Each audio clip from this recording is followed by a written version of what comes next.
What's going on, people, and welcome to Mad About Football. My name is Bas, and joining with me is Kamal and also Darren from our Liverpool WhatsApp group. What's going on, gentlemen? How's it going? How are you, Bas? Oh, very good, very good. Very happy. 5-0. Love it. Yeah. What a performance. We have five reasons to be happy today. Oh, what a performance. I mean, I'm sorry, Kamal. Kamal's a bit depressed. I'm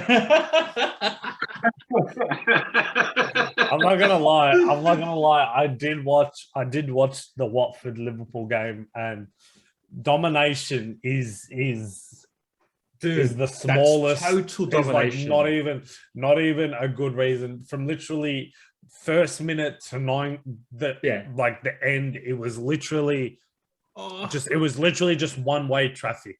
The last 10 minutes, I felt we got a bit tired and we started letting them slip through. Yeah, like they started slipping through the cracks. But it was long done by that. You could see how well it is. Yeah, and I know I am a United supporter, but I will happily say that there's no one better at the moment than Mo Salah in the league. There's nobody better. There's literally nobody better. Right? He I understand. Cool. He messes up a bit on the ball, but who doesn't? Who doesn't? Right? But just his impact in the box, just outside the box. It's always scary. It's always scary when he has the ball and he's running in the box because dip dodge, and whatnot, and then bang, it just hits it and it's in. You know what I mean? So it's scary to see how good, and if he stays out of injury this season, it'll be crazy to see how many goals he can score. Yeah. Man, look, and I'm just happy that he's getting the props that he deserves now. Everyone is saying that good he is. Yeah. When before he was labeled as a one-season wonder, and he banged 32 goals in one season. Everyone's saying he's a one-season wonder.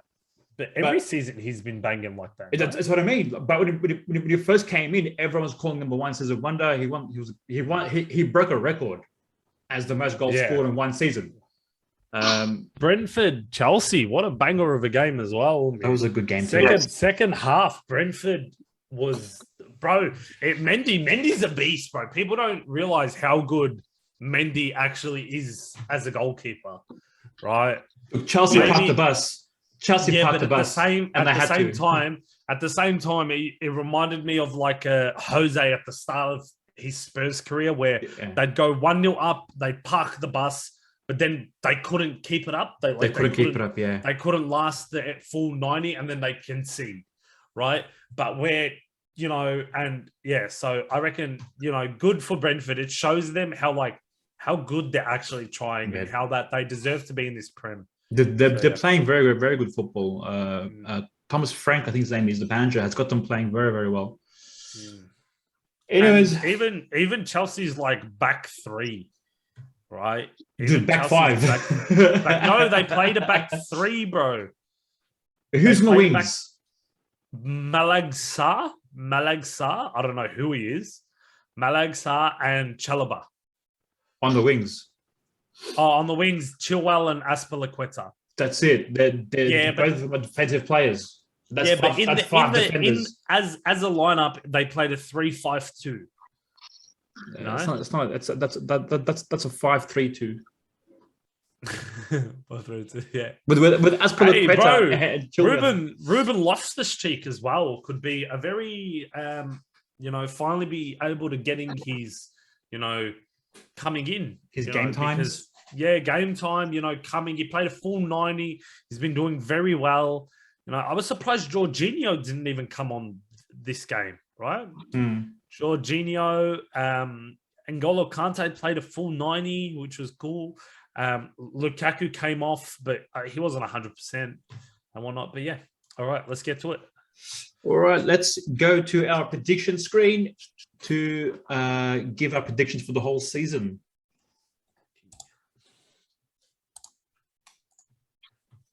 You guys can see it? Yes. All right. Starting off with top six. What do you have for top six, Kamal? I have, and this is, I'll start from 6 and onwards.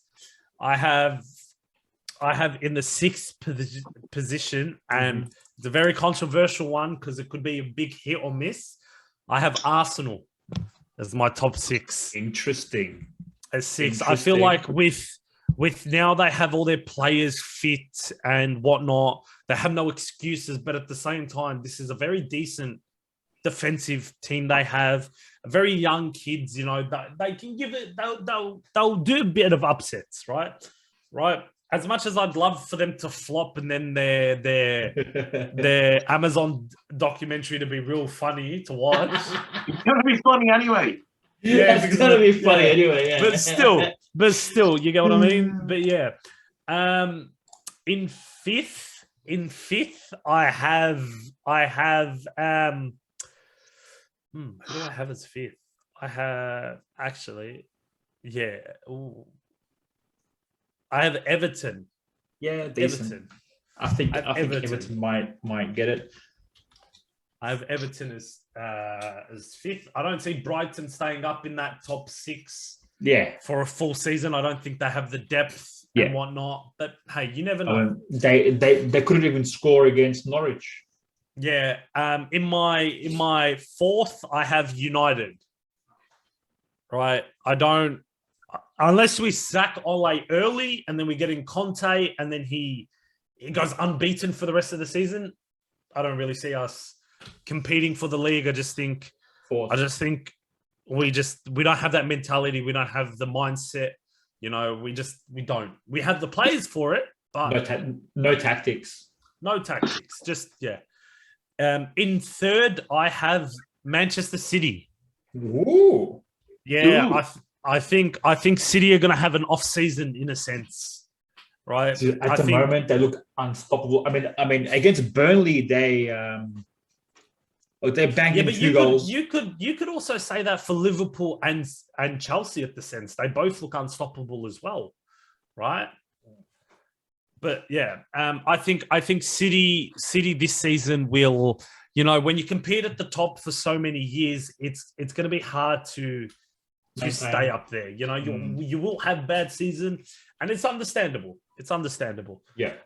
In my second position, I will have Liverpool, right? And I'm not saying they'll miss out, but they'll miss out by it'll be like when them and City went back and forth, and they had lost by what was it, 1 point? You missed out. Yeah. 1 point. It'll be like that. It'll either be them, and my first place obviously is Chelsea. But it'll be either them or Chelsea, and it won't be by much. It will not be by much, in my opinion. Interesting. I just think Chelsea has more depth, and they can see out games in a sense for, you know, they can have different kind of tactics where I feel because Hughes didn't strengthen up in a sense in the summer. You know, if he's have more injuries, like who he's going to replace. You know, I understand you have the young kids, but now the kids are injured. You need experience. You need that players. So that's why I think Chelsea have it over Liverpool in a sense. Yeah, I was going to say even our kids now are injured. Harvey is injured. Who else? Curtis is injured. So yeah, those are my top six. Okay, interesting. Do you want to go first, Darren? I don't mind. Yeah, I can go. Okay, tell me your top six. Okay, so I'll go with Kamal from 6 up.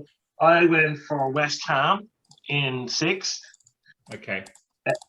I just think that David Moyes has finally clicked back into gear. I think he got lost at United. I think he made a big mistake going over to Spain, to Real Sociedad. Yeah. But I think he's after fixing himself up at West Ham.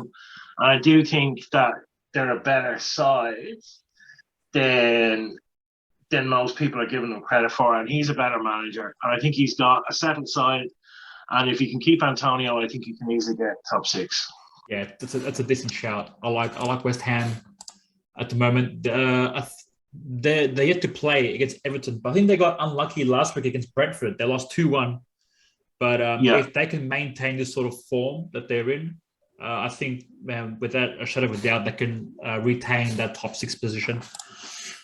Who do you have for 5th? Number 5, I went for Rafa's Everton. There was a lot of controversy about Rafa when he came. There was death threats on his doorstep and all types of shit. But he managed, like, he went to a hostile Chelsea. He's been in hostile jobs before, and he's succeeded wherever he's went. I think Everton, with the money that the owner has, and with Rafa's experience in January, I think they got top 5. Yeah. Yeah, I think we may have similar top 6 as me and you. Okay, who do you have in 4th place? 4th place, I'm going to go with Man United. I can separate myself as a Liverpool supporter, as you know, on our group, and I got a lot of shit on our group at the start of the season when I said that United did the best business, because I really thought they did. I thought so I too. thought that as well. I thought that with Varane, they fixed the centre-back problem because Maguire and Lindelof just don't work. I thought that getting Varane in was a good idea. I thought getting Ronaldo back was the best business you could do. 20 million, a guy who's going to get you goals. Cavani doesn't score enough. Rashford is injured too often. They need someone that is going to get them goals, and Ronaldo will get them goals. So that was good. That was a really good transfer for 20 million, regardless of the wages. United have loads of money. Wages doesn't really matter in this instance. Yeah. And then they went back and got the 75 million transfer of Sancho done. There's your cherry on the cake, you know. And that made sense, and it would make sense if he played him on the right, like he played at Dortmund. Oh, I think so. We don't play him because we don't have anyone on the left to play. You get what I mean? So now that I think Rashford's back in a sense, now hopefully we'll start to see Sancho play on the right. You know, you can push Greenwood, you can rest Ronaldo a bit, push that Greenwood into the striker position. So yeah. Sorry to cut you off, but that's. Yeah, so I think I think United have the players, but I just don't think Ollie has the tactical acumen to get past the top 6 teams. Yeah. And I think, you know, and I don't mean to be critical, but the Young Boys result was probably in Europe. Like, Young Boys are not a good side. No, they're not. And this is the Champions League. And you could see the problems had already started there. And I think they picked up 1 point in 9. So they're just not in anything other than 4th. You're prioritizing rather than picking on form. So I had them at 4. I would, up to yesterday, I probably would have had them in my top 3 if I'm being honest. But yesterday was just a reminder of how bad they are. Yeah. I have Chelsea as my number 3. I still don't think Chelsea are good enough to win the league this year. I think they need some players. I think that they have Silva playing at 36 or 37 as a centre-back with Puma. I think there's age there, and I can't see Chelsea winning it. I think Man City will come second, and obviously I think we will come first. But I agree with Kamal. I don't think there's going to be much in it. 3 or 4 points, possibly even less. Yeah, this season's going to be very, very tight. Yeah, I can't see much deciding between the top 3 myself. I think it's just whoever stays the fittest in a sense between Chelsea, whoever Liverpool, and City. With injuries. So whoever has the best physio team. Yeah. Pretty much. So I'm gonna put you down as Manchester City in 2nd. I think I stuffed it up. We'll fix it later. Man City. Yeah. Yeah. I need to put that there. And we'll put that there. We'll put that there. And Liverpool for the first. You know, I really hope. I can only wish with Salah's form. I don't doubt it. But what I do doubt is our squad depth. If we sign players in January, then yes, I see it. But without an extra midfielder, maybe 2 midfielders we need and a striker. You know, I don't know. I really don't know. I really can't see it. But I think it will be close. Anyways, time for my one. My one is pretty much the same as Darren's, except I got Man City first and Liverpool second. Yeah. Man City first. Yeah, I have Manchester City as so look at that. You went for Chelsea, Darren went for Liverpool, and I'm going for Manchester City. Nice. At least one of us will be right, unless United win it somehow. That's true. I doubt it, but still, one of us will be right. That's true. I'm gonna fix this.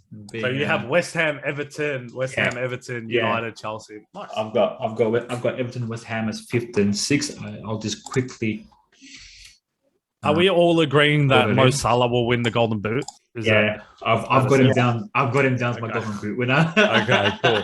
All right, cool. Just so we can skip that one in a sense where it's Mo Salah already winner. But first, we'll go relegation before anything. I got Everton there as well. Yeah.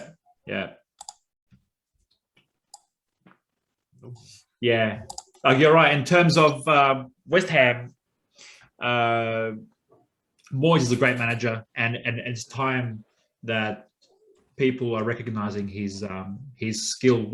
With that squad, what he's done is he's built a team around Rice, and the way they play. Rice might leave even as well. I don't think Rice will leave soon. Not anytime soon. No, Rice is only 22. He's got a long time to go. Yeah, he's probably got 2 more years at West Ham, and then it would be a good time for him to go. Yeah, because you can see Rice gelling with them boys. The way he plays, he's always smiling. He's always happy playing with that group and playing under Moyes. He seems like he's very, very happy. Why would he want to ruin that by going somewhere else? Yeah. Okay. Kamal, start with your relegations. Okay, so first, and I think it may be a mutual between us. In 20th, I have Norwich. Yeah. I have Norwich. Norwich, right? I just think, and I mention it every week, I go, they're too good for the Championship, but they're not good enough for the Premier League. Right? I like Pookie, but I feel like he shouldn't be leading your line. You want to stay in the Premier League, it should be different. Yeah, I wonder why they don't start with Adam Ida, the young English striker. 19th, and I hate to say it, but Burnley. Oh yeah, Burnley. I do like Burnley. I like what's his name, Sean Dyche. But looking at the teams, looking at the lower half of the teams, man. Any team could go down, in a sense. Any team could go down, right? But yeah, so, and in the last place, which in my opinion will be a good thing for them if they do go down. I don't think they will, but actually thinking about it. See, I'm torn between Newcastle. No, actually, you know what? 18th, I'm going as Southampton. Yeah. I've got Southampton. Could you imagine after they get the money, Newcastle goes down? But I'd also think that's a good thing for them because then they can rebuild.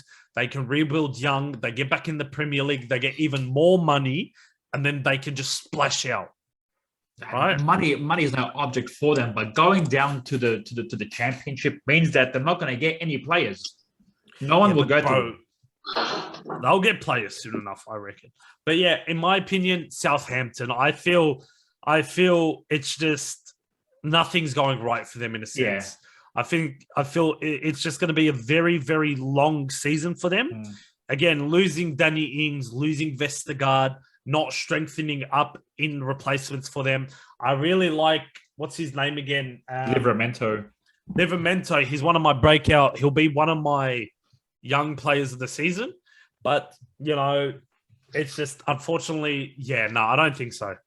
And the fact that he has a $24 million buyback clause in his contract for Chelsea is just crazy. It's just crazy. But Chelsea has so many players, man. They can buy back Tammy Abraham from AS Roma if they want to right now. They got so many 70. players. Yeah, they've got so many players out. All right, Darren, give us your bottom three. Okay, I have a few. I have a different bottom three to come on. We both think Burnley are going to get relegated. Burnley's number 20 for me. I think Burnley aren't as good as they have been. I think every team has figured them out now. I think he's a nice bloke and everything, but I just think this season's just too much. And I think Burnley go down in 20th. Yeah. I think we have Norwich in 19th. I think Norwich I don't see the point in Norwich coming up into the Premier League. Because every year they do it though. Every year they literally come up and then back down again. Just relegated straight away. Yeah. So obviously that's the business model. I think they're owned by a celebrity chef. She obviously doesn't have enough money to really pump it in and get them further than 19th. So I don't think that's where they're going to be. And then I think Bradford are a good enough side to stay in the Premier League this season. I think they've shown enough about them. I'm going to go for a shock with Leeds. I think Leeds are in trouble. I think Leeds are in a bit of trouble. They've played 8 matches. I think they've 6 points. They've conceded 8 goals. I think that, again, Bessler only plays one way, regardless of whether it works or not. And I think a lot of teams are figuring that if you sit deep, you can catch them on the break because they throw the kitchen sink at you, and they'll keep throwing the kitchen sink at you regardless of the score. Yeah. And that's great for the fans, but I just don't see that way. That's fine for the championship, and that wins championships, but it doesn't keep you in the Premier League. You got to have a bit more in your second season. I don't think you have to have a plan B. Yeah. Yeah. See, that's the issue I have with Klopp sometimes, where and you can see it too against Brentford and Manchester City, where we didn't close up shop. We just didn't. After we take the lead, we continue playing gung-ho football to try and score 3-4 goals. But after the second goal, that's it. Close it up. Play 5 at the back. Whatever you have to, just keep the lead for 10 minutes and you win the game. But yeah, I can see with Leeds' problem is because they don't have the players for that. And with the way Bielsa has them playing, is you can't keep that intensity up for so long. Especially now, you're seeing players like Bamford injured. Now they're getting their injuries, so that makes sense. So that does make sense. Yeah, look, Bamford is huge for them. He really is. Their attacking outlet, and if he goes missing, look, they're a nice side to watch and everything, but I think Watford will get the new manager bounce under Ranieri. I think Kamal has a good point with Southampton. They don't strengthen yet. Whenever they have a good player, they sell them. But they've been doing that for the last 5 or 6 years, and I think they'll be okay. I just think Newcastle, obviously, I think they got rid of Bruce after this Spurs game. And I reckon, they'll be getting rid of Steve Bruce soon, in my opinion. I think so as well. I think they'll spend a lot of money in January. They'll get rid of Bruce. They won't be getting in a Conte or anything. Like Newcastle's ground has fallen down. There's holes in the fucking ceiling. The training ground. But now they have the money to to now improve that shit. That Everton stadium they're gonna start building on the docks or wherever it is. Yeah. It's going to look sick, in my opinion. It will look very good, and it'll just build up Everton even more, in a sense. Yeah. Yes, 100%. Look, I think with Newcastle, obviously, my family are all from Newcastle, on my wife's side, so we were very happy for them to get the money. But even with Newcastle's not Manchester or at Paris. There's a lot to do at Newcastle to even get big players to come in. I think even 5 years before they even get a manager that will get them into the top 6. I reckon too. Because even there's been clubs that they've had rich owners. I mean, I know it's not at this level of money, The money is absolutely staggering. But you look at teams like Monaco. Monaco's had rich owners, and look what happened to Monaco. Yeah. Queen's Park Rangers had a rich owner, and look what happened to them. They're back in the championship. So just because you got a rich owner, it doesn't mean it's going to work out 100%. But in the case of Manchester City and in the case of PSG, it's worked wonderful. But it took time. I mean, how long did it take PSG? Yeah. It took PSG almost 15 years to get. But you also have to remember where PSG were at the time the money came in. They were already leading in France. They already had good players, and they now become a challenge in the Champions League. Yeah. I think at Manchester, like for example, when Manchester City went to get Pep, just to get Pep in the door, he wants to live in the city. And there was nowhere in Manchester for him to live in the city. So the owners just turned around and said, fuck it, we'll build an apartment block and you can live at the top of that right in the city. And that's what they did to get him there. Yeah. Now, I can see something like that with Newcastle, but Newcastle, St. James's Park is right in the centre of the city, up on a mountain, overlooking the whole of the rest of the city. It's basically the heartbeat of a city. So if he spends any money in the city, I think that's where they go first. I think they invest in the area and in the ground. Yeah. And then you'll see managers and players. But at the end of the day, you can have all the money in the world, but if you're still living in a fucking caravan, you can't call it a palace. Yeah, that's true. That's so true. Okay, it's my turn to give you my bottom three. My 20th position, it's Norwich. Like Kamal said, Norwich is too good for the Championship, but very, very poor when it comes to the Premier League. And the reason is, I believe that they don't change their tactics. When you come to the Premier League, you can't play attacking football against the likes of Liverpool, Manchester City. You're gonna get raped. You're gonna cop 5 goals past you if you try and play expansive football against the big teams. So that's why Norwich is struggling, and that's why Norwich, I believe, will finish 20th this season. I've also gone for Burnley in 19th. Burnley hasn't done enough for me. They have some really good players like Tarkowski. Who else? They have a New Zealand player, I think his name is Woods. He's really good. Patrick O'Neill's very, very good as well. And young, he looks like he's a very good left midfield. But it's not enough for them, I'm afraid. Their squad looks stale. And they can bully teams, but I can't really see them winning games or as much games as they need to stay up in the Premier League. In 18th, my 18th is different to the both of you. I'm going for Watford. I don't think Ranieri even has it in his locker anymore to try and keep Watford alive in the Premier League. It's only been one game for Ranieri, and judging from that one game, it's not the same Watford that I'm looking at from 2 or 3 weeks ago. In my opinion, I feel like you can't judge them off Liverpool coming to Vicarage Road. I feel so they're playing.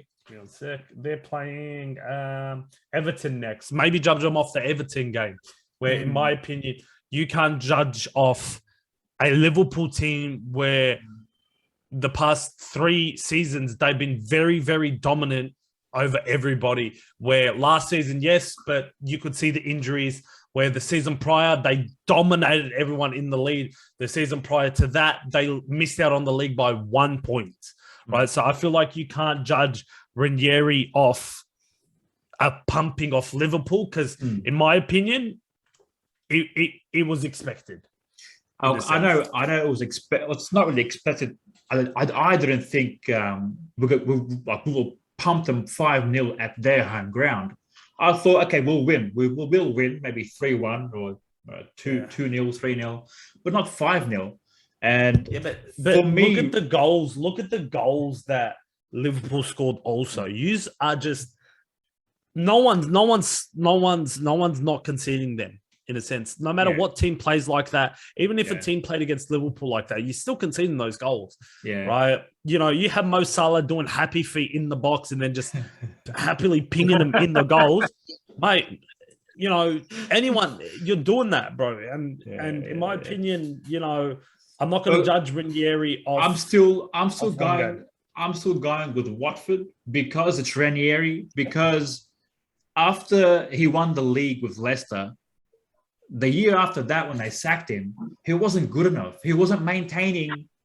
Like they were 15th when Leicester got sacked. When Ranieri got sacked. So I don't think he has it anymore to keep teams up in the Premier League. That's just my opinion, anyway. I'm going with Watford. I've made my decision. Okay, fair enough.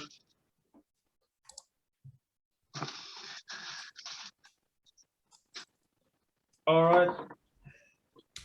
So we've done our relegation. Golden Boot winner. I think it might be Harry Kane, mate. I think Harry Kane might get it, bro. Nah, I think it might be unanimous that Mo Salah keeps his form. He's just too dominant. He's just too good, and he's finally getting that praise where he is the best player in the Premier League at the moment. There's no argument. Who you gonna put up against him? Who? There's no one. I mean, Ronaldo, Lukaku. Form-wise, it's Salah. Goal statistics, goal statistics, it's Salah. Yeah, it's Salah. It is Salah. And yes, he plays for Liverpool, but at the same time, the guy's just an enjoyment to watch. To watch him play and just watch him how he just plays and just moves. It's just it's amazing to watch. It is a joy to watch. When he scored that goal yesterday, I literally jumped out of my seat. I'm like, yeah. My missus looked at me like, "What's wrong with you?"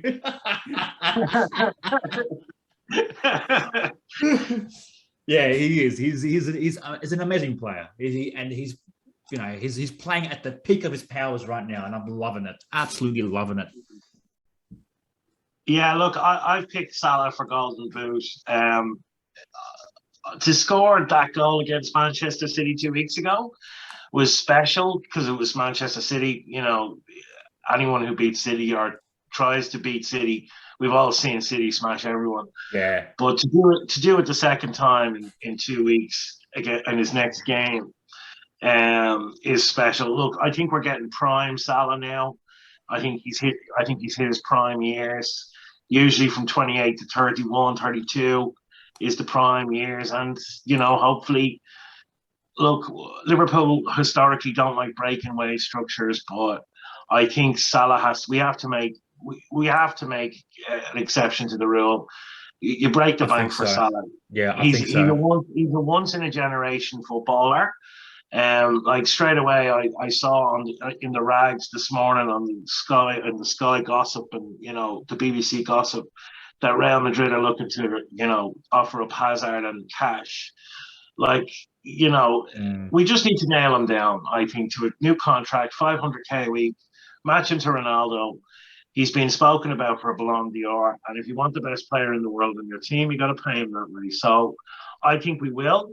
I believe that that Italian journalist that everyone loves, Romano, I believe he's predicted that the contract is ready to be signed, and I believe Salah's agent's going in. I think that will make a big difference for Salah, and I think that'll stop the bullshit of him leaving. And onwards and upwards. I think it's worked out really well. Yeah, I think so too. I mean, why would you want to leave? I mean, the fans love him. Fans love him. The manager loves him. All players. Look, there was a thing with Newcastle fans when, the Mike Ashley era, and they're saying we don't want a team to win, we want a team that tries to win. Yeah, just to compete. And for years, whenever Liverpool got close to compete with Manchester United or Arsenal back in the 90s and early 2000s and stuff.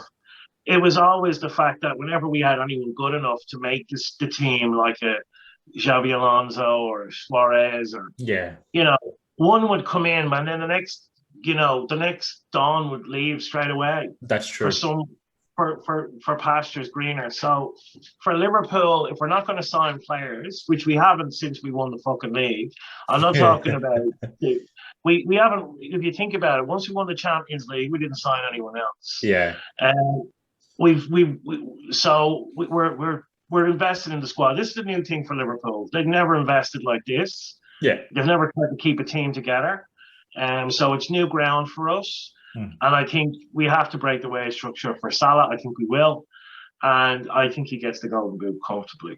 I think so too. I'm going for a clean sweep. Salah for the golden boot as well. How many do you think he'll score this year?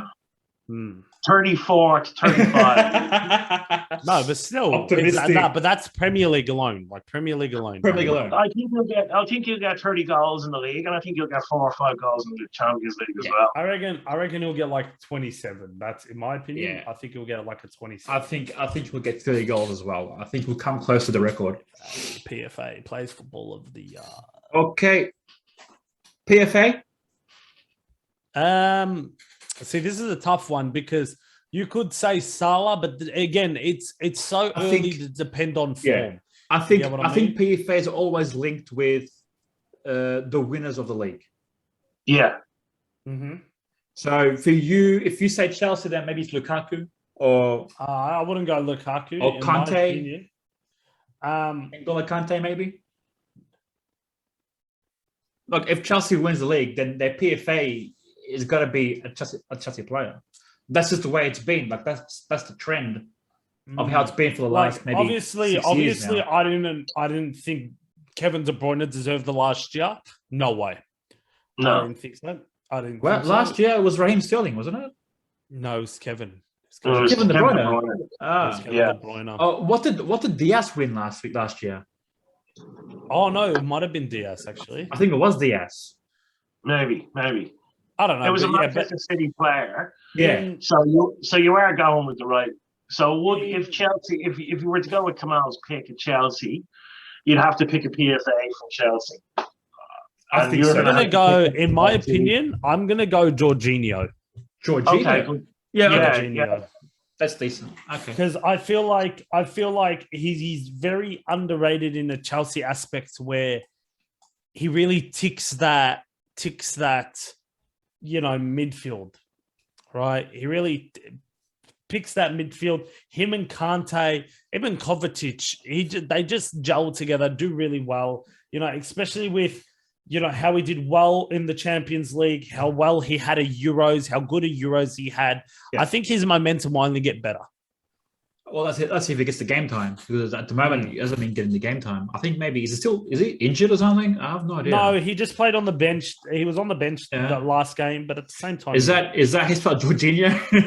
He's like, I have no idea. Good enough. It's good enough. Okay. Darren, is it safe to say you're gonna go with Salah as? Look, I think Salah will win the Golden Boot, but I think if we're to win the league, Fabinho will be our Player of the Year. Okay. I think Fabinho will. This is his season. So I'm gonna go with Fabinho. I think Salah's an obvious one, but I think he'll get Golden Boot. And if he gets Golden Boot, we win the league. He'll get the PFA as well. But I'm going to change it up, and I'm going to go with Fabinho because I think, if you want to, great strikers win games, but great defenses win titles. And if we're going to win a title, Fabinho is our best defender, along with Van Dijk, obviously. Another good shout, I reckon, if Liverpool does win the league, is Trent. Yeah, look, maybe not, because I think Trent has as much and as great as he was yesterday. Trent is very bad and very suspect, usually at right back. Yeah, and he is targeted more so than Robertson. And the reason for that is because he's fantastic going forward, but he's naive. Like, I would argue and say that Wan-Bissaka is a better defender than Trent, but Trent is a better player because of what he adds to the team moving forward. Yeah. But Wan-Bissaka is a far better defender Yeah, I remember I had this argument a while back on the group chat where I was saying that at this point in time, I prefer Kyle Walker to Trent because I Yeah, believe he's a more of a complete right back. yeah. Like I don't want my right back to be taking my free kicks or my corners. Yeah, and You know? look, I think the other thing is you don't see Man City getting bounced 3 or 4-0, but Yeah, we can get bounced 3 or 4-0. that's true. Yeah, And you don't see the calamity at the back against Manchester City no, like you see at Liverpool. yeah, And I think it always comes from Trent's side. that's true. Yeah, I have to agree with you there as well. My player of the year, obviously, it's an obvious one. It's going to be KDB. Yeah, Kevin it's De pretty Bruyne. obvious. Really? Kevin De Bruyne, yeah. Man, if you saw him the way he played last night, Yeah. dude, he's too good. Actually, he played real well against Liverpool as well. Yeah, he did as well. He played well against us. So another player, he scored against Burnley and he scored against us as well. Like he's a Rolls Royce of a player. I mean, I love him. I'd love to have him at Liverpool one day. Yeah, De Bruyne. I'll just write KDB. You could write KDB. Yeah, true. I can. All right. KDB. Done. Yes. Now on to the goalkeepers. Golden Glove. My Golden Glove. So I'm just. It's not De Gea, is it? No. The most clean sheets, and I believe De Gea has only had 1 clean sheet so far this season. Listen. To be fair to De Gea, he produced some amazing saves, even though they conceded 4. Like they weren't De Gea's fault they conceded 4. Mm-hmm. Yeah, like he isn't. I just yeah.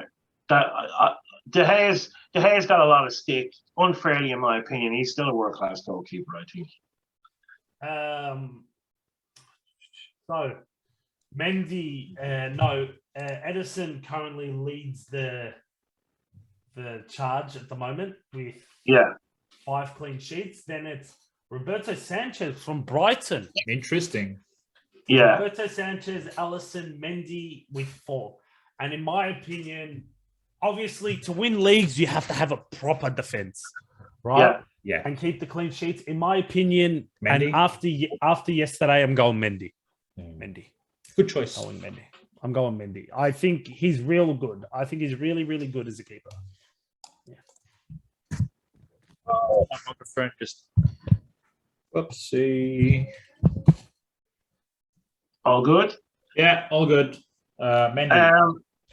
Okay, I actually quite like Mendy as well. I haven't really seen that much of him until this season. But I was impressed against the Chelsea game we had with them.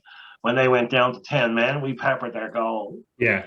I'm obviously going to pick Alisson because I'm picking Liverpool to win the league. And like Kamal said, like star players win games, but defenses win leagues. And goalkeepers not conceding goals is the key. So I think Alisson. I'm going with the same. I'm going with the same logic as what you just said, and for me, it's got to be Edison. Yeah. Edison won it last season, I think, and the season before that. So I think it's going to be a trifecta for Edison. I mean, look at that. Brazil is so blessed with 2 absolutely world-class goalkeepers. Oh, yeah. Like, who do you make your starting keeper, bro? Like, literally. Look, sometimes it's Alisson, sometimes it's Edison that they rotate. To be honest with you, I think it's what you just said. It really depends on the games Brazil are playing against, and who. Like Edison's better with his feet, but I think Alisson's a better shot stopper. Yeah. So it really depends. Look, Brazil are blessed to have 3 or 4 world-class players in every position. Yeah. And just 2 of them are playing in the Premier League. I'm sure they have one in Spain as well. It's pretty good. But then again, Fred still gets game time for Brazil too. Oh my! Don't even. Yeah. All right. So let's go with the best transfer. Is this one person? Yeah. How do you want to play it? Do you want to go no, one? because there can be so many people. I feel top like three? Top three. Yeah. All right, fine. Give me a top three. Best transfer for this season. So my one first, Danny Ings.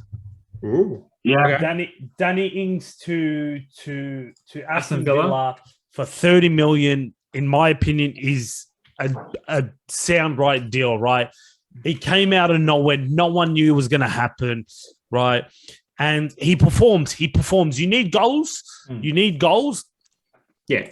You know, Danny Ings is your man. He's been banging in goals. Yeah. Yes, he might be a bit injury prone, but hey, it is what it is. I think, you know, he performs, and you bring him in for a certain reason, and he does it. He does it, in my opinion. So yeah. So I feel like, yeah. And my other one is gonna be, where is it? My other one is gonna be, and I know this is gonna sound really stupid, but for investment for future wise, in a sense, Ben White to Arsenal, right?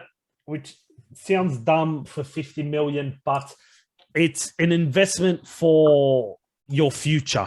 It's an investment for your future. You wanna start, you know, fixing up where you need to. And yes, Ben White's 22.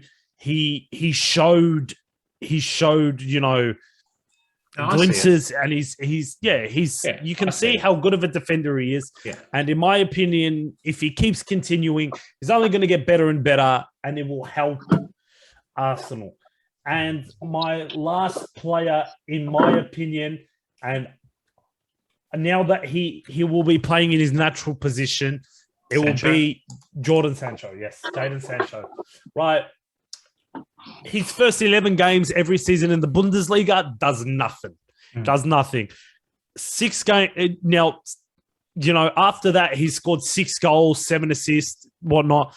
You know, now playing with Rashford coming back in, playing on his left, you know, Greenwood will move into the striker position. You know, you play Sancho on his normal position where you brought him to bolster. Yeah. He's gonna start performing. You know, we're only 8 games in, so you know, can't judge him that much. But you know, I hope he gets it. I just wanted to add. I think the only reason why Sancho isn't playing is because of Ronaldo. Ronaldo is taking up that place, and I think maybe Ola should realize sooner or later that Ronaldo is probably better on the bench, and let Sancho roam that right-hand side and give Greenwood the opportunity to play as number 9. Mm-hmm. Because that kid is absolute class. I mean, you see that banger he scored against Leicester? Bro, the kid, bang. 21 goals, the most scored as a teenager. Yeah. There you go. He's absolute class. He's absolute class. Yeah. He is. Just got to mute my mic for 1 second. No worries. You ready to give us your 3, Darren, for best transfer of the season, or should I go first? No, I'm not happy enough to go to do the transfers. Okay, so the best transfers I thought. So we'll go 3, 2, 1. The third best I thought was Grealish from Villa to City. I think that I agree with Kamal on Ings. I thought that's my number 2. And I think Ben White's okay at 22 for Arsenal. I don't think Sancho is going to come good this season. That's just my opinion. I think they should have went 25 more and bought Grealish. I think he's a far better. I think he's the best English player. He's the best English young player coming up through that generation. And he is. I think he's going to. We're doing the best transfer, which will work out for the end of the season. I think maybe Sancho will come good next year. I think he's a slow burn. Yeah. I think you're right. I think Ronaldo likes to play on the left-hand side of that front 3, and that's where he sort of puts Sancho. I think maybe if he does go, but look, the other thing you have to ask yourself is, I think Greenwood's great. Why can't you put Greenwood over on the left and try Sancho in his natural position if he's struggling on the left so badly and not getting game time? The thing is that Ole, I don't think Ole knows how to tinker with his team to get the best out of them. That's the problem that he has. Yeah. But like, look, I think United done good business this year. I think I honestly believe. I actually thought they were going to get like first or second. I really thought they were going to be the team to beat this season. I thought so too. Yeah. I was worried, genuinely worried. Yeah. I was looking at the business. They spent 150 million in the summer. They needed a defender. They got one. They needed Sancho, or they thought they needed Sancho, which they probably will. We needed a right winger. That's what we needed. Yeah, you needed a right winger. You got one. But I would argue that instead of getting Sancho, they probably should have got a number 6. And they could have left it with just Ronaldo and got a midfielder. Yeah, but we didn't even know we were getting Ronaldo until the end. So. Yeah. Look, I think, you get a right winger. Ronaldo comes up. You needed Varane. But I think for the money that Manchester United have, I think they should have went. If they went another player more and got a midfielder who could actually defend, I think the exposure on Maguire yesterday was because they've no number 6 that can hold them. They've no holding midfielder. But Maguire wasn't even fit either. Maguire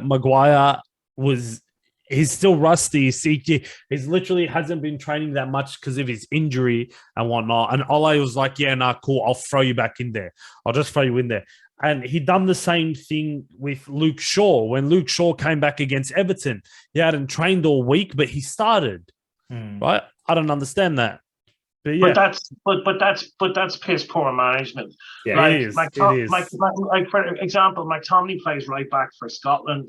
He could have brought McTominay in at centre back and put. At the end of the day, Lindelof and Maguire are not the centre back pairing for Manchester United. He's want to win anything. They're a comedy show. Them two. With Varane, either of them, they look good. They do, but with them two together, they're seriously Bambi on ice. So I'm going Grealish. Number 2. I'm going to go Varane. Actually, I've got Varane on my list as well. I think if Ben White's good money at 22 for 50 million, we're getting in Varane at. What did they get Varane in at 50? Was it? It was half the price. It was like 25 or 30. It was half the price. It was. Varane was great money. I thought it was great money too. Yeah. What a player he is. And keeping him fit and keeping him in the team will get United top 4. If he gets injured, though, they'll struggle to get top 4. Yeah, I agree. My number 1, for sentiment's sake, it was Ronaldo. Ronaldo at 20 million, $500,000 a week. That's just, to me, that's just the smartest bit of business you can do. And you make the money back so quickly in a sense. Yeah, shirt sales. Like it's not even shirt sales. To get the money he wants, you're handing over all your publicity rights. He's got like 250 fucking million on social media across all their platforms. Yeah. Like the money he generates, but it's not even that. It's he will get United closer to the title than they have done in the last 8 years. Hopefully. But I don't think Ollie is going to be the man that's going to sustain it. Ollie's a bit like Brendan Rodgers. They get to that level and he can't just push it through. Yeah. Klopp pushed through, Pep pushed through, but Brendan Rodgers and Ollie just can't seem to get it over the line. Yeah. I have to agree with you there. Okay, so that leaves just me to give you my 3. I'll start off with Aaron Ramsdale. Ooh. Okay. I'm saying Aaron Ramsdale.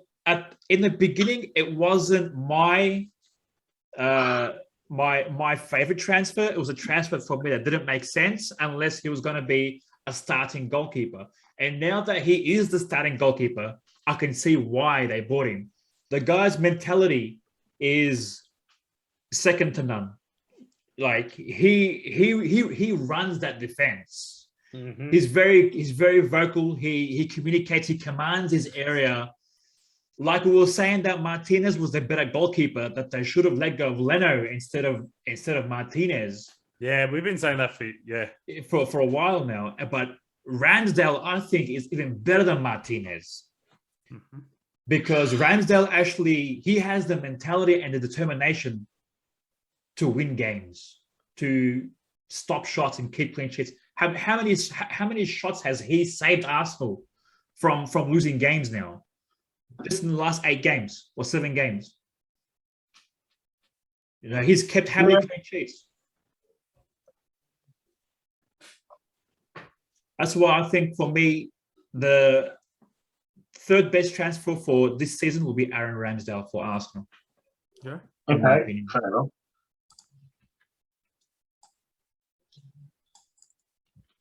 My second transfer is Rafael Varane. Varane, a fantastic defender, world class, World Cup winner. 4 Champions Leagues? 3 Champions Leagues? Dude, the guy's absolute world class, and you got him for actually, a steal. It might be 4. Actually, yeah. I think it is 4 because Ronaldo has 5. Yeah, it's 4. It's 4. It is 4. Yeah, you just got him for a steal for a fraction of what he's really worth. It's a really good transfer for you guys. My number 1 transfer, it's also Grealish.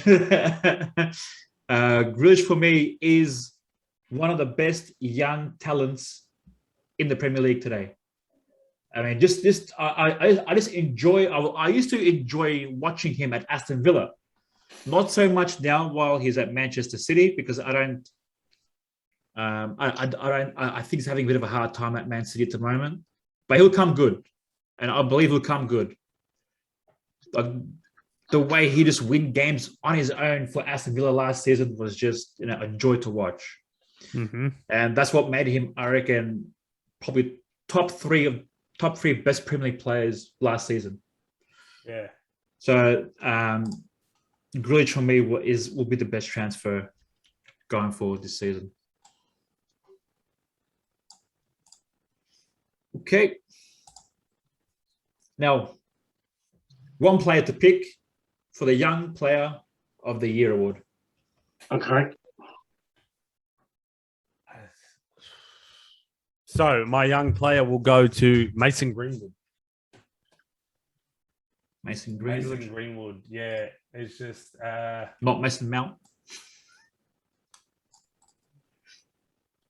Yeah. I just think it's, bro. He's that good. Just for 20 years old. Yeah. Right. And the power he has on both left and right. It's just he's one of those stars where if he stays injury free and he keeps going, he'll be an amazing player, right? He'll be an amazing player. I do think he needs to bulk up a little bit, just to put a little bit of muscle, just because of the physicality that the Premier League is. Yeah. So if he gets a little bit more muscle on him, then done. Right, and then I think that it will be Mason Greenwood, and now that Rashford is back, you push Sanford on the right, you push Greenwood down the up front as your striker. Forward, he can learn a lot from Ronaldo, a lot from Cavani. The players he has around him, he can learn so much from them players. So all I could even revert back to that diamond where he can play 2 up front, have Ronaldo as the poacher and play Greenwood as that second striker, and have Fernandez as that attacking mid on the top of the diamond. He can revert back to that system if he, wants to get the best out of his team, in my opinion. Look, Greenwood's a good shout. I just don't think he'll play enough games for United consecutively. That's the problem, to get into the young player conversation. So I'm going to go for someone I think he missed a penalty in the Euro 2020 final And he's a young kid from Arsenal, Saka. I think he's going to play every game Arsenal play this season. I think he'll play 30 to 32, 33 games. I think he's a great little player. He's only 20. I think he's got bundles of talent. He's got the bottle, obviously. He took a penalty in the final at 19. And I just think that he'll get a lot of games for Arsenal and he'll be in that conversation because he'll play a lot. And he'll be very, very sorry. He'll be very important as to where Arsenal end up in this very much. But like we're not when we're like what you talk about. Greenwood is a squad player for United. I think United's strongest front three would be Ronaldo, Cavani, and Sancho. In my opinion, that would be that's the three I'd start. But I don't think Greenwood would get the games. I think Saka will get 33, 34 games, maybe at least 30 games, and he'll play a few. And I just think he'll get a lot of games. So that's why I think he's got a good chance of winning it. Yeah, I think Arteta now is relying more on Saka than playing Pepe on that right-hand side. Definitely. He's more reliable than Pepe. Oh, yeah. Pepe is more of a Riyad Mahrez type of player where, Saka's direct. He runs hard and he runs straight and he runs at them. And he terrifies players. Yeah. So Greenwood scored a screamer like yesterday. I saw the United game, and he is a really good player. I just don't think he'll play enough games to be in the running. That's fair enough. Well, I've got a different young player to the both of yous. I think it's going to be Phil Foden. Okay. Good shout as well. The kid's got it all. The kid can play as a number 8. He can play on the left. He can play on the right. He can play even that false 9 position that he played against Burnley last night. The guy's got bags of talent. And I don't even know how old he is. How old is he? Like 21? 20? Yeah. He's such a talented kid. I think he's only 20, 19 or 20. He's very good. For that age, such talent. I mean, those 3 players are all English as well. I mean, England going forward have, a really talented bunch of players for the World Cup. That could probably make the finals of the World Cup even. Look, I agree. Look, if you look at the 3 we've picked, they're all young 3 English players. It could be argued that the best young players are always in the clubs of their origin of their country, where they come from, whatever. But I think England have a really special group of young players with Greenwood, Foden, Saka. They have a whole team that they could put out, minus Harry Kane, under the age of 22, that would probably get to a fucking final. I think that Euros final, Harry Kane was a bit of a liability playing him. Yeah, I think they should have went. He was an anchor. Yeah, they should have. They should have played Tabby Abraham up front or Calvert-Lewin. Yeah, them two would have done a better job than Kane. Yeah. All right. Let's go on to manager of the season. So obviously, Kamal, if Chelsea wins, it's going to be Tuchel. Tuchel, yeah, Tuchel. I feel Tuchel, even though I don't, I think Tuchel, he'll have him playing a certain way, and obviously the reasons why he left Dortmund and PSG was, Dortmund obviously weren't buying the players he wanted, and then he kept making stars and they would sell them. How do you want to be a manager of a club where you can only make stars? You can't build around them because the next season you're just selling them to your arch rivals. Yeah. At PSG, at PSG, it's just, That's a shit fight. That's a shit fight. It was just, cool. You're winning all these leagues, but you aren't competing in any leagues you're supposed to be winning, Champions League, right? It's all cool winning all the Paris leagues, but it's a farmers league. It's literally a farmers league, right? Where, I feel like he does very well in the Premier League. Yes, I still think he hasn't progressed anyone, but he still has to have time. He still needs time, so I'm going Tuchel. Fair enough. And obviously, you, Darren, you're gonna go Klopp. Yeah, I'm gonna have to go Jurgen Klopp. Obviously, I think if you look at the last probably 10 games of last season, 10 to 15 games of last season, with no Van Dijk, no Joe Gomez, no Henderson, we were having Fabinho at centre back, and to go all the way up and to get third, and then to start the season the way he has, and obviously if we win it, I think it'll be because of Klopp, obviously. And I just think, let's be real, he might be different to Pep, but I prefer to watch a Klopp team over a Pep team. That's fair enough. That's obviously a personal thing because I'm a Liverpool fan. Everyone says, well, of course you would. But look, I could appreciate when United were great under Ferguson. I appreciate when Arsenal were great under Wenger. I appreciate when Barcelona in 2008 were the best side I've ever seen in club football. But you know, special managers win titles, and Klopp's a special manager. And if Liverpool win, then obviously he'll win.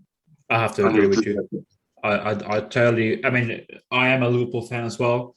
I have to agree with you that if Liverpool win the league, then Klopp has to be a major part of that, and Klopp will probably end up winning Manager of the Season.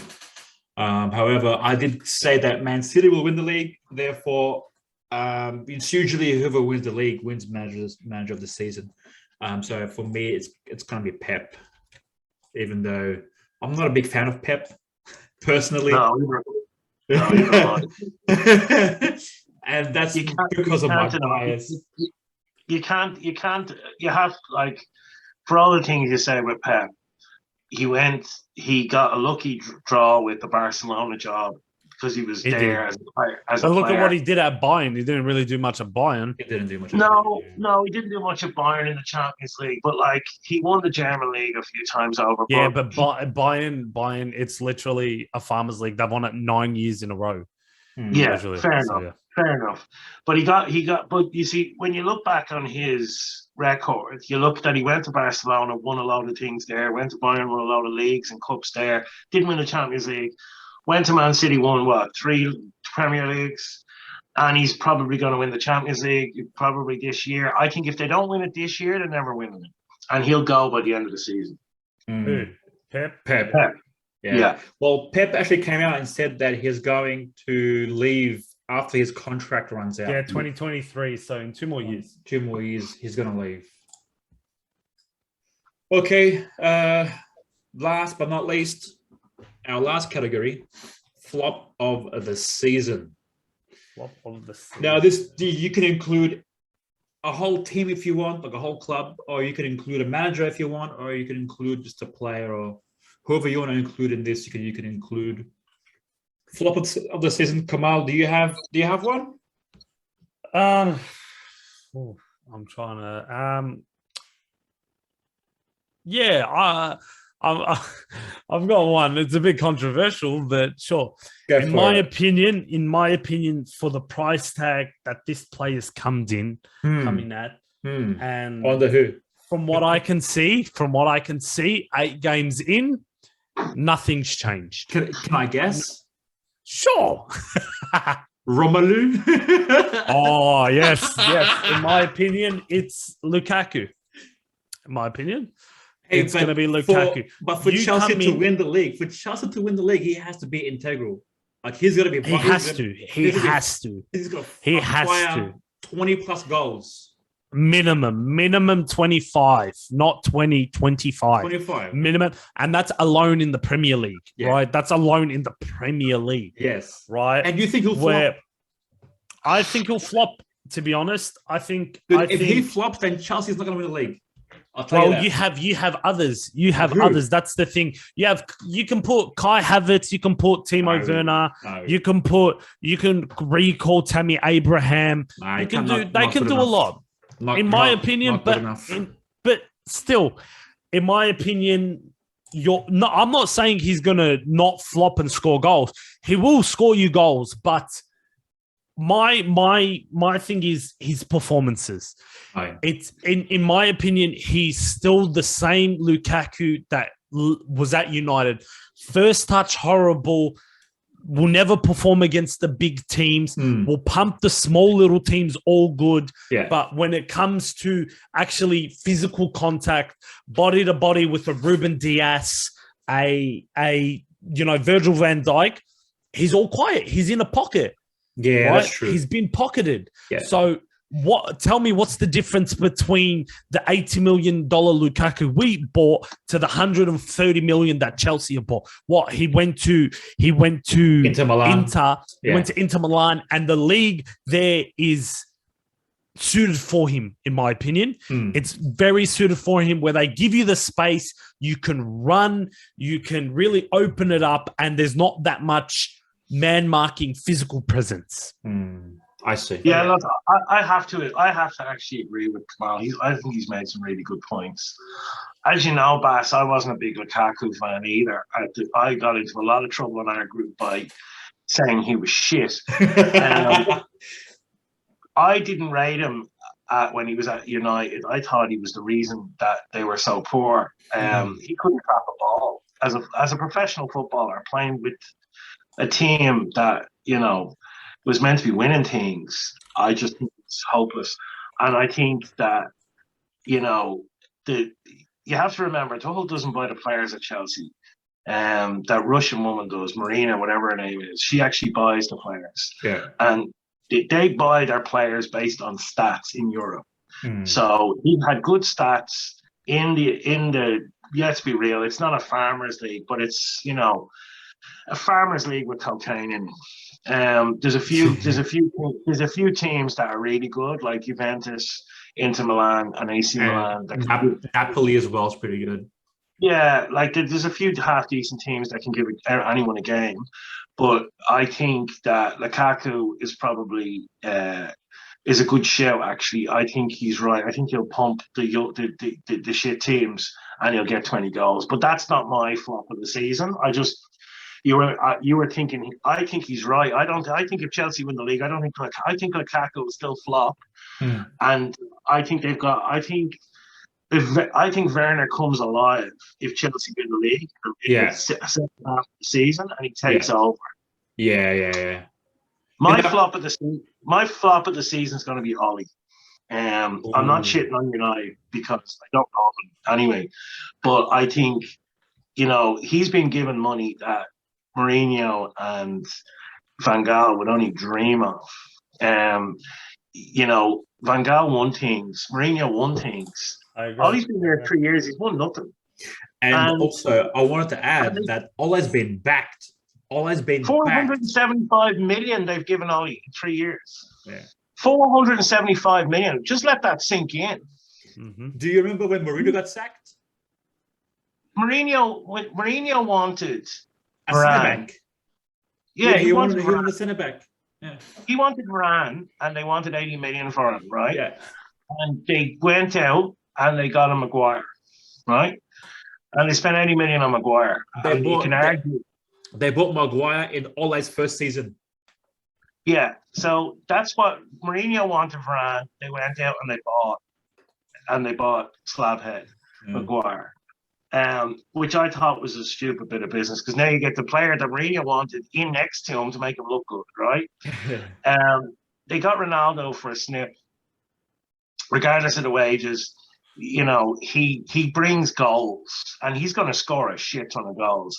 Yeah. If Salah doesn't win Golden Boot, it's going to be Ronaldo, I reckon. But I think Ollie's got everything you can imagine to win. At least be challenging for stuff. I don't even see them challenging this season. Yeah, at this rate. They're just not very good. Like, they weren't the first Leicester goal, you could argue was a bit of a fluke, right? It could have been a cross, but it was just one of them things, right? Oh, no, I think he meant it. Tielemans meant that. And even if he did, right, most of them just sail over. So it went in, great. You look at the Vardy goal that was sliced in. That was a nice goal. That was nice. It was, yeah. That was the last one. The last one. The last one was real sloppy and stupid. And again, we're Moments FC. We're not Manchester United at the moment. We're literally Moments FC where, cool, Lindelof does what he normally does. He sees the player running, hoofs it over the defense, and that's it. They're in. But at the same time, it's not always, okay, cool, over the top, done. I think, look, I also think as well, if you think about it, well, one of the things I did notice is one of the big problems that Liverpool have last season and at times this season is we create a lot of chances but don't take them. United create very few chances. And the ones they do create, they score always. They have a great strike rate considering how many chances are created. Like, you know, that was an awkward chance that Rashford smashed into the goal. And what a take that was. But then they let in like two really, really bad goals. Like it was a common 4 or 5 of them watching the ball trickle into the goal. Like the last goal was very embarrassing. Your man didn't even. It's very stupid, yeah. He bellied it in. He didn't even hit it with his fucking leg or his foot. He hit it off and rolled in. It was embarrassing. I think it rolled off his shin and it went in. So that's my flop of the season. I think Ollie's been given all the tools to do better than they're doing now. Yeah, that's fair enough. I have another manager as my flop of the season, and it's the former Liverpool manager, Brendan Rodgers. I thought you were going to say fucking Rafa in a second. No. I think Rafa's doing very well for the money that he spent. For the money he spent at Everton at the moment, I think he'll make top 6, which I have in my predictions. I think he'll come 5th. Yeah, I think Brendan Rodgers. You know, for the last 2 seasons, he's been so close to getting 4th. And this season, you're meant to go one better, especially when you've had the money and you've also been backed, and you went out and you spent money on Bakary Soumare, who's meant to be a potential wonder kid, and he went out and spent big money on Patson Daka. I think it was like 40 million. He was a player that Liverpool were looking at getting as well, but he was just too expensive. But the board at Leicester gave him the money and told him to go and get the players that he wanted, and he went and got players that are supposedly meant to take you one step further, one step better than what it did last season. But the way things are going now at Leicester, I don't even think they'll make top 6. So because of that, I'm going to have Rodgers as my flop of the season.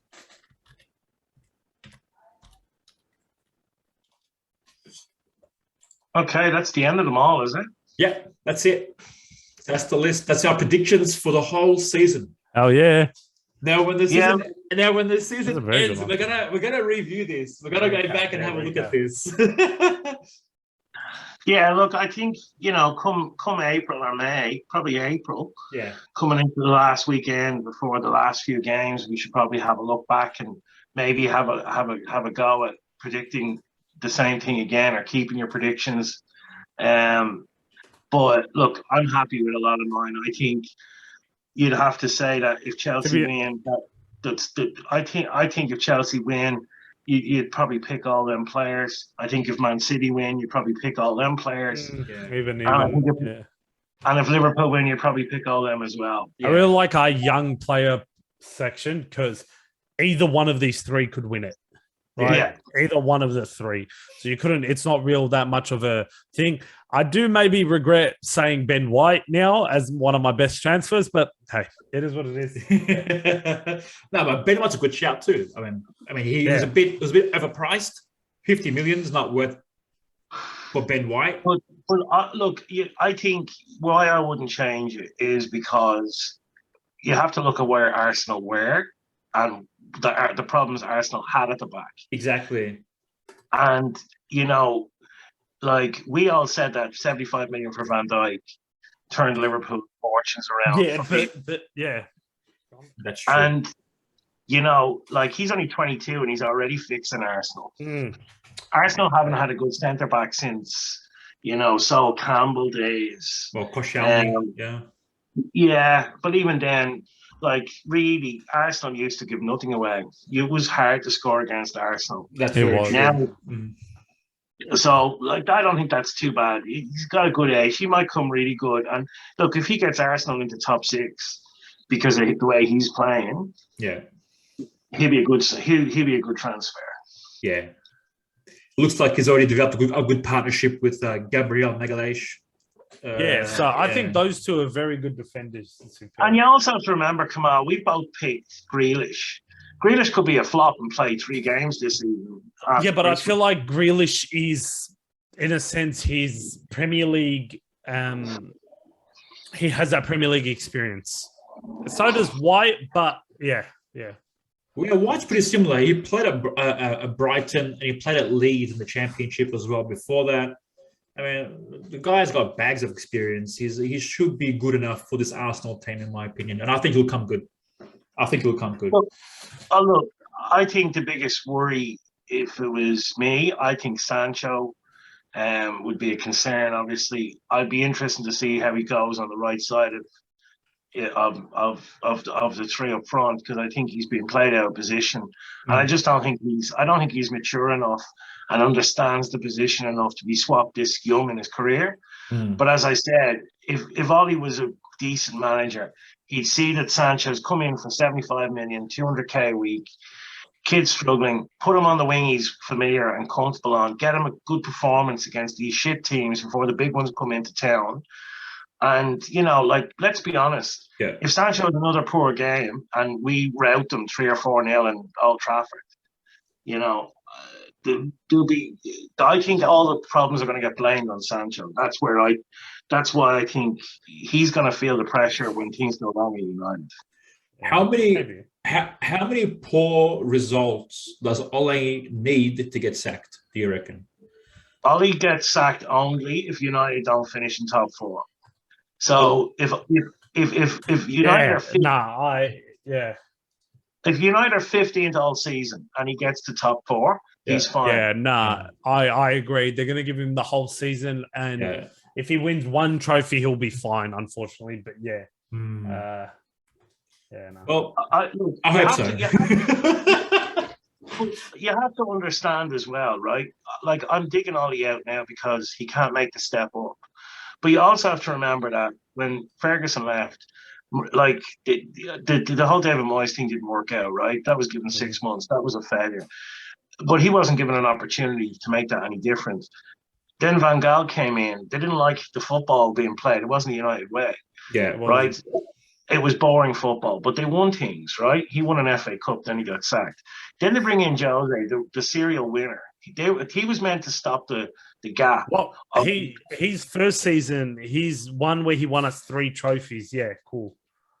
Yeah, he had things going on, but you see, the problem with Jose is you have to do it Jose's way, and United don't have the animals they used to have in dressing rooms. The football has changed, and the likes of Pogba, if Pogba put as much attention into his football as he does his hair, he'd be a great player, right? Yeah. He's got the best hairstyle in the league, but what a waste of a player he is. Like, he just doesn't perform. He plays well. And Bruno Fernandes is another one. Look at the stats for Fernandes in the top 6 teams against the top 6 teams, and it's pitiful. Yeah, it is. Where our big players perform against Man City, they perform against Man United. I mean, look at the 2 goal scorers for us against Manchester City was Mane and Salah, the 2 best players, I reckon, at Liverpool. Now, look, I think they've given Ollie a lot of backing, and I think they've given him some good players.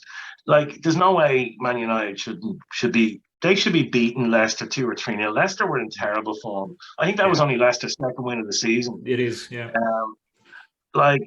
United look at the squad they've got.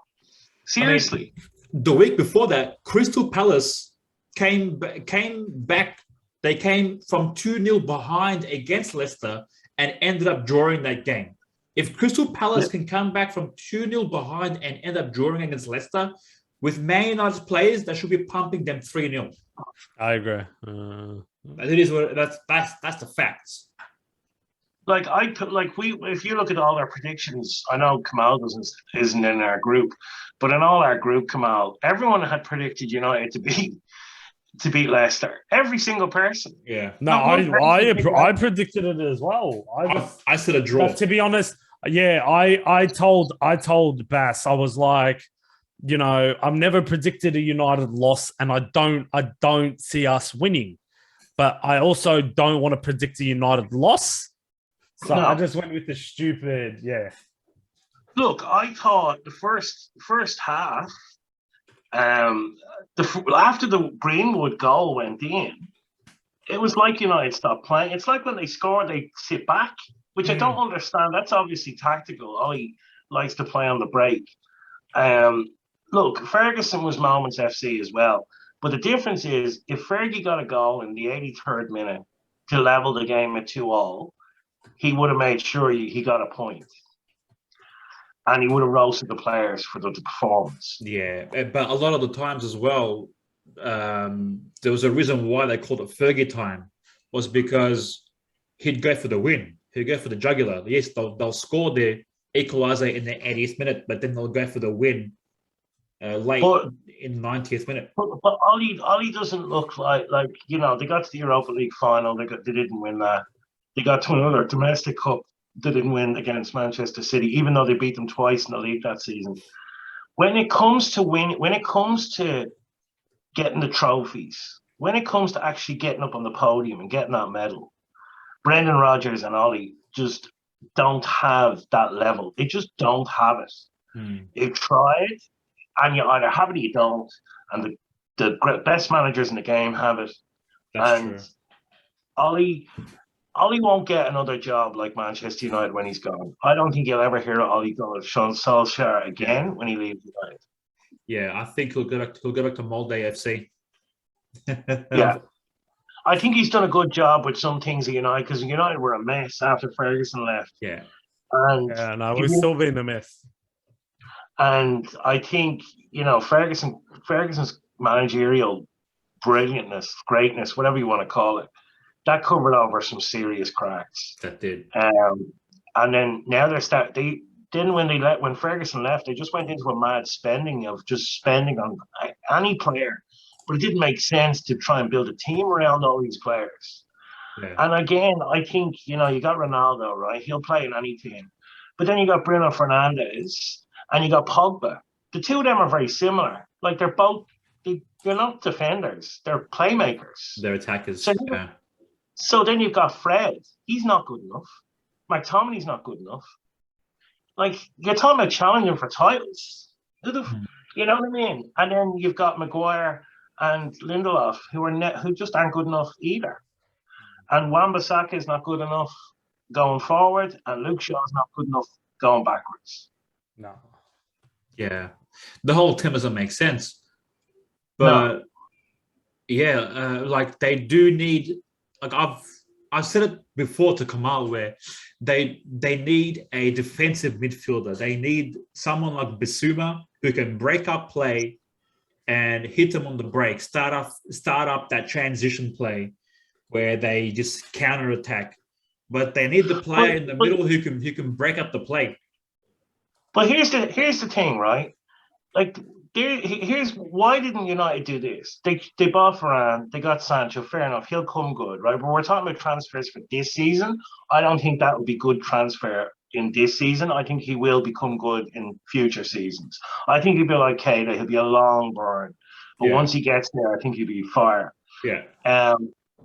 And like, why didn't they go for someone like Tillmans out of Leicester? And you know what I mean? Maybe went and got Sancho, got Ronaldo, and got Varane, and gave him that one player that's going to make the difference for United. Or even like an Ndidi. Any of them. Yeah. Like any holding midfielder. They didn't give him one. So he's got McTominay, who's not good enough, and Fred, who's not good enough. And then Matic wasn't good enough at Chelsea. That's why he got rid of him. Yeah. That's why Chelsea got rid of him. Yeah, man, Chelsea's shifty. They get rid of all their old players to either Arsenal or Man United. Chelsea, like, Roman Abramovich has learned a lot of lessons over the 20 years, which is why I don't think Newcastle will be a threat early. Like, he went mental in his first season, buying everybody and anyone, getting rid of Ranieri when he finished third, getting in Mourinho, and everyone was going mad over it at the time, thinking he's going to destroy football. Yeah. But he learned from that. And, Chelsea go through, 20, 25 managers since he's been there, but they always win. They're always challenging for trophies. They're always there or thereabouts. And you gotta hand it to Chelsea. They got it down pat now. And I think that's where Man City need to head, and that's where they will head in the next 5 years. Once they win that Champions League once, they'll be constantly challenging for it. Yeah, that's true. I remember the time when Chelsea won their first European Cup, their first Champions League, under Roberto Di Matteo, who came in after Andreas Villas-Boas, AVB, to try and steady the ship. He ended up winning the Champions League that season in the penalty shootout, and literally the season after that, in November, they sacked him. This guy gave you the first ever Champions League, and you disrespect him. A Chelsea legend, mind you, you disrespect him by just throwing him out.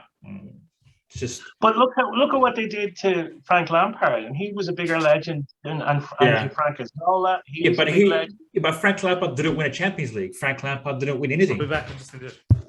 But when Frank Lampard had look at it was always a poison chalice for Lampard. Let's be real. But when they had Lampard there, look at the way they treated him. He was gone within the 12 months. They got rid of him. Yeah. As soon as the big players came in, and they added 200 million to the squad, like what Ollie's just been handed at United. When you can't make the next step with the next step level type players, you've got a problem. Yeah, that's true. The difference between Abramovich is he doesn't care if you're a legend. He doesn't. He has a set requirement. You must get top 4. You must get so high up in the league, and you must perform in the Champions League to quarter-final, semi-final stages minimum, or I'm looking for someone else. Yeah, that's true. Yeah, you're absolutely correct. He's had the top 5 managers in world football at that club, and he's got rid of all of them. Yeah, he has. He's had Ancelotti. Nobody leaves Chelsea. They get told to go. They get told to go. Nobody says, right, that my contract's up, I'm leaving. I think Rafa was the only one that was there for 6 months. Everyone knew he was there for 6 months, and that was it. Yeah. But Andres Villas-Boas was given a 6-year contract. Yeah, he was gone after 6 months. He was meant to be the new Mourinho. The new Mourinho. He was Mourinho's protege. Yeah, and he turned out to be Sam Allardyce. Worse than Sam Allardyce. I think he went to Spurs, and the Spurs got worse. Yeah, he got look. I think there's another interesting team is Spurs. Obviously it's interesting, and we can laugh at it as Liverpool fans, but you have to feel sorry for Spurs fans. Harry's a local boy. He grew up around the Youth Army, and he's been on the stands since he was a kid. Yeah, you can see his heart's not in it now. He's got no interest. His head's gone. And what he's thinking now is, I'll just play badly this season, and then Levy has to sell me, or else he'll lose too much money. And he needs the money. His price will go down. I don't think he's doing it on purpose. I think he's just his morale is gone. His motivation to play is gone. I don't think he was already in Manchester. That's right. And they fought when we had the Suarez team. Yeah. Suarez came out and said, I'm here for a season. We knew he was going to Barca the next season. We knew he was gone. Well, I thought he left because of the whole biting situation and whatnot. That was just to make sure he could go without us changing our mind. Yeah. But Gerrard went around to his house. They had an agreement, and he said to Gerrard, I will drag us as close to that league title as I can on my own. And he played like that. He did. Yeah. And that's why we have a weird sort of Suarez following me. Like we turned a blind eye to the racism, even though it was true. You know, we were blinded by his brilliance because we'd never seen anything like it at Liverpool since Dalglish. Yeah, for a very long time. Yeah. Before, like, that came in and hit the ground running and turned out to be the best player in the world.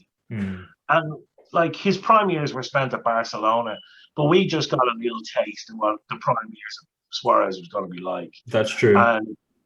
And it gave us. It can be argued that it gave us the likes of Jurgen Klopp. Well, and it also gave us Mohamed Salah, because without that money, we wouldn't have bought Mohamed Salah. Exactly. Salah's gotten ridiculous amounts of stick for not being able to pass. I think a lot of that is because of where he's from, being from Egypt, that part of Africa against other African players. I think it's a geographical thing with Salah. But if you look at him, he's by far the best player in the league so far, and by a long way. There's no one even second to him. Yeah, like he's on his own by a long way. Like, yeah, I'm just trying to think who would even come close. Like, there's no one. Nobody that you can think of. Like Kevin De Bruyne hasn't hit form yet. No. Kane's having a nightmare at Spurs. Yeah. All the usual suspects. Like Ronaldo, you could say, has hit the ground running at United. He's done what he's supposed to do. Not really. Not really. Well, I mean, if you think about it, Bobby Firmino has scored more goals than him and played only one game. Bobby Firmino in one game has scored more goals than Ronaldo has. Not in one game, no? Yes, he has. No, one game. Ronaldo scored 3, bro. Yeah? Yeah, Ronaldo scored 3. He's got 2 in his first game. He got another. Now, look, you can't. I think with the amount of chances that we create, I'd score a couple of them.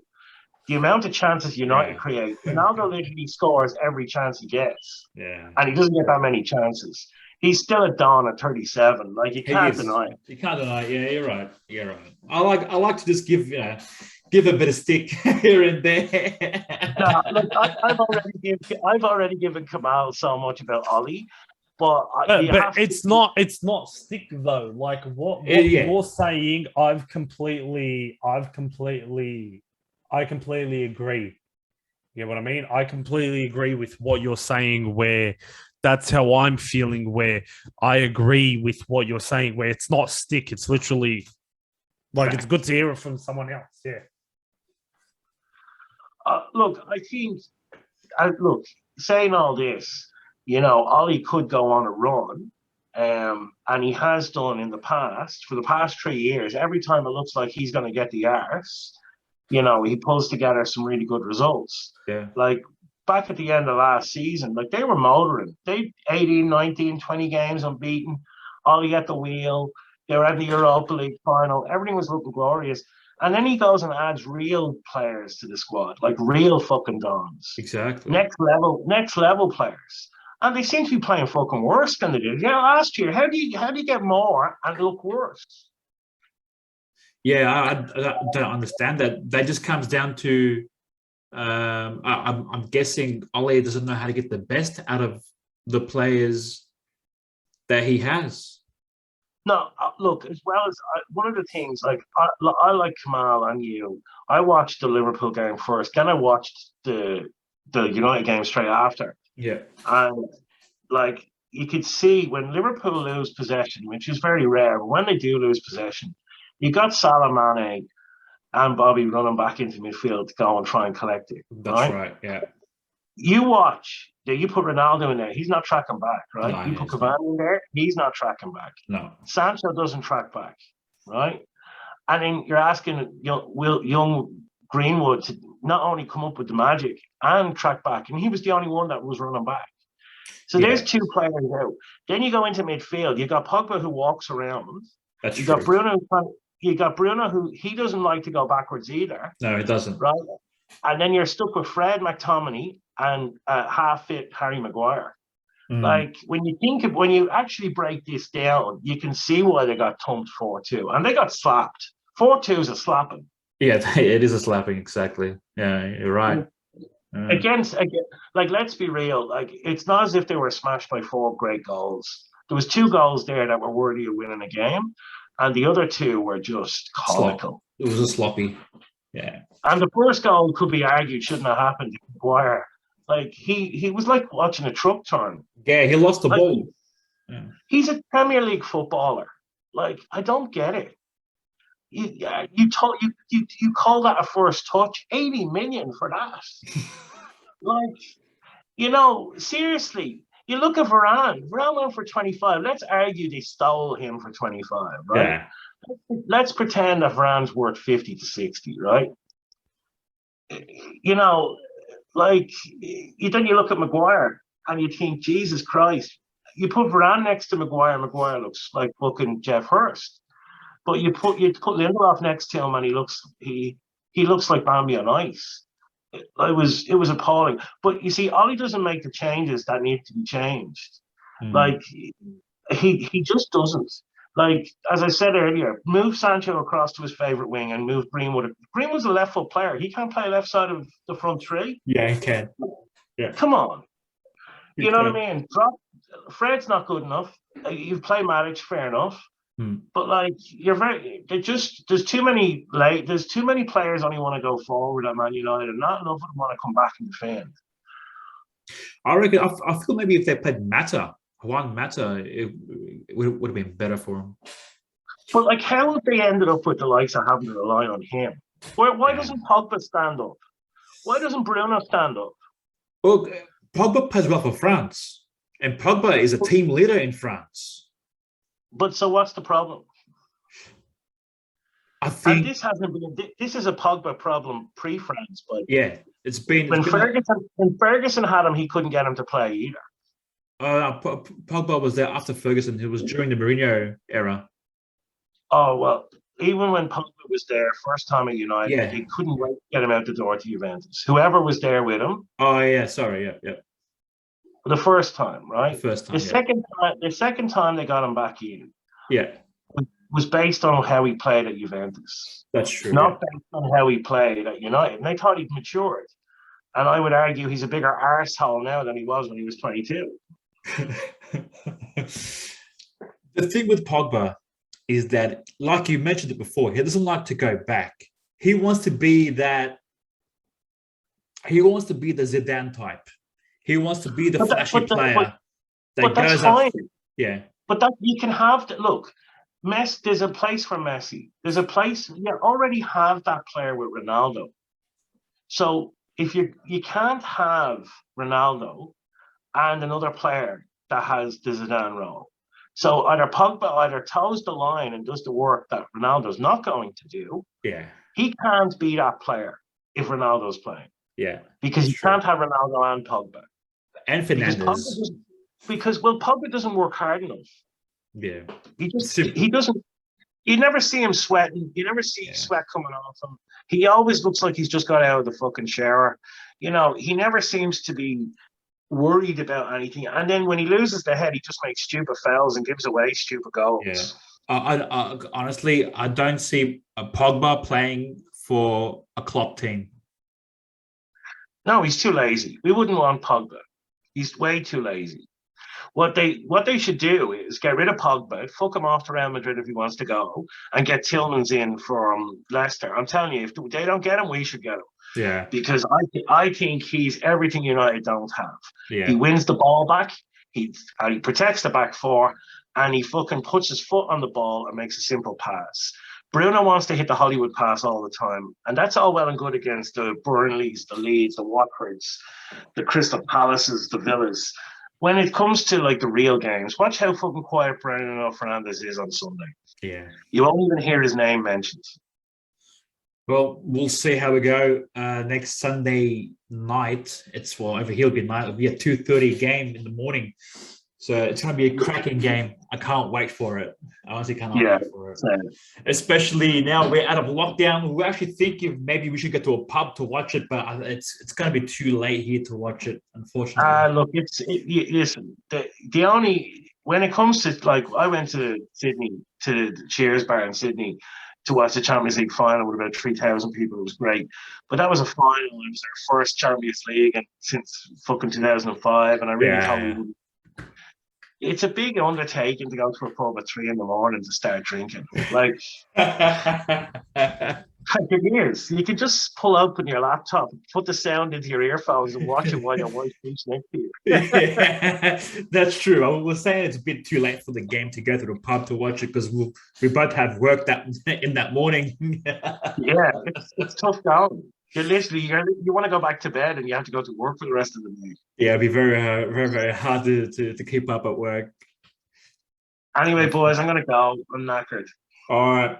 Thanks a lot for having. Thanks a lot for coming on the video for us. It was very good. I had a great time. It was nice to talk about other teams. Thanks a lot, Darren. Have a good one. Have a good night. See you, boys. See you, Kamal. See you, bud. Later. Does Kamal go? Kamal's gone. Okay. Well, that's all we have for you. That's our predictions for the whole season. Please like, share, subscribe, do all that good stuff. It really helps out a lot. And for now, have a good night. Goodbye. Okay.